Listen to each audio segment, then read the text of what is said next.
Just when you thought things couldn't get any worse, here comes more FUD.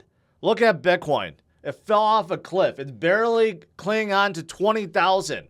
What caused this? Well, the U.S. market sold off today. Look at it.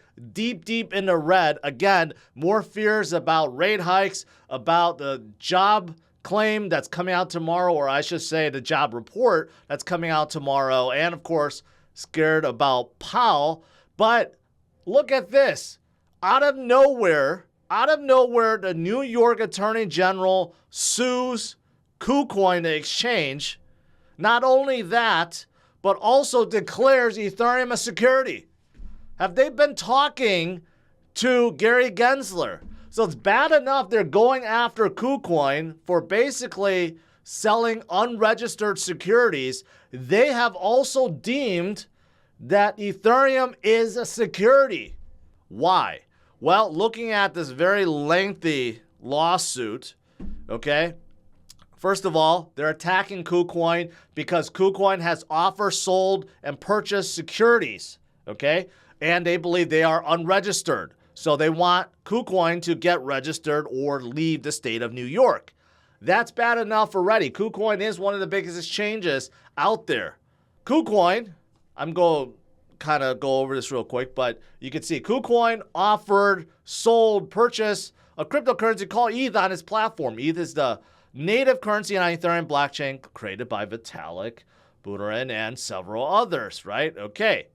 Initial coin offering. ETH development management is largely driven by a small number of developers who hold position in ETH.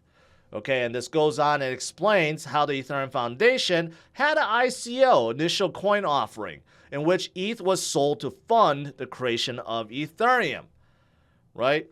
The funds are used to support the development of Ethereum blockchain, directly providing developers with funding. Okay, so they kind of restate what has happened before. And then they also restate, well, transitioning to staking from proof of work to proof of stake. Buterin and Ethereum Foundation retain significant influence over Ethereum and are often a driving force behind major initiatives on the Ethereum blockchain that impact the functionality and price of ETH. More relevant here, Buterin and Ethereum Foundation play key roles in facilitating the recent fundamental shift of transaction verification method from proof of work to proof of stake. Okay. Transactions. Okay, I'm not going to go over that. But then we go into ETH is promoted as investment. The developers of ETH promoted as investment that was contingent on the growth of Ethereum network. For instance, the Ethereum Foundation notes on the website that many ETH users see it as an investment similar to Bitcoin and other cryptocurrencies. In addition, the ICO documents include representations that ETH production would dramatically slow over time, resulting in ETH becoming increasingly scarce and thus more valuable.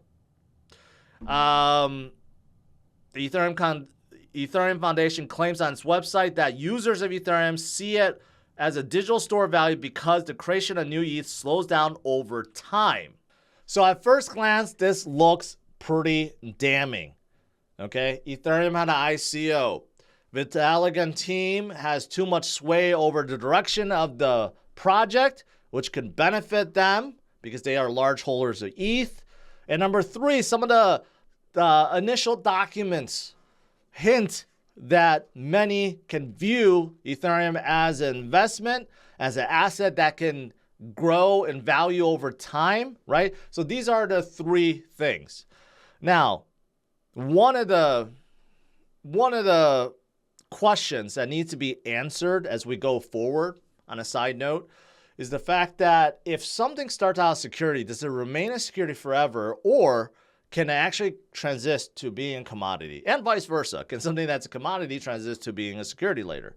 Because ETH was declared by the SEC as a commodity, okay? Before Gary took over, they were already declared a commodity. And even a CFTC just recently said that Ethereum is a commodity, right? Why did they make this determination? Well, because I believe they thought, or the people that were in charge thought that, yeah, even though they may have started out as security, but is no longer a security and now has become a commodity? I think this is one of the main fundamental questions that needs to be answered as we move forward, right? But as for Ethereum themselves, yes, they did have ICO.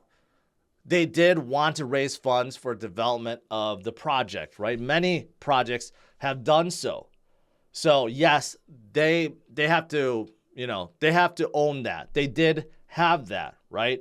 And some of their ICO documents did have hints about how Ethereum could grow in value over time, and some see it as a asset that can grow in time, just like Bitcoin. I could see how the language, right, can make you think like that. And this is early on. Remember, Vitalik was basically a teenager then, right? A lot of the other founders were quite young that are part of it, and they were starting something that never happened before.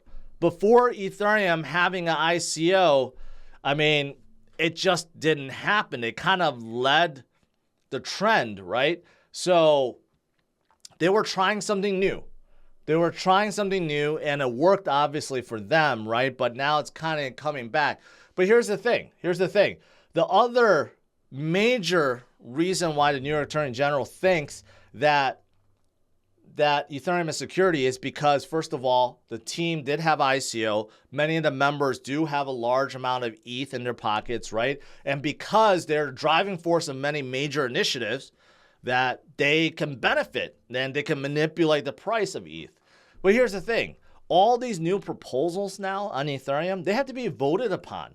The miners had to vote, right? And now the stakers have to vote. All these decisions, okay, had to be voted upon, and they could be struck down, right? But they weren't.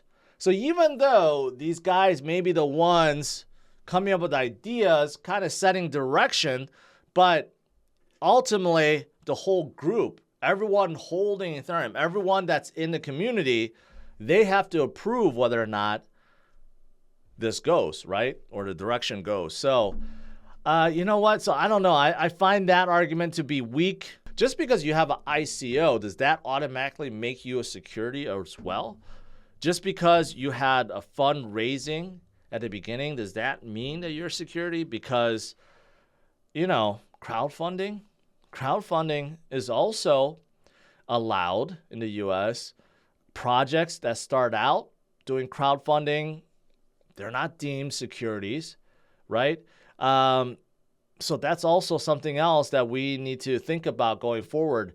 Just because a project had an ICO, right, does that automatically mean that they are security? Something to think about. All right, guys, I'm going to cover more about this topic tonight.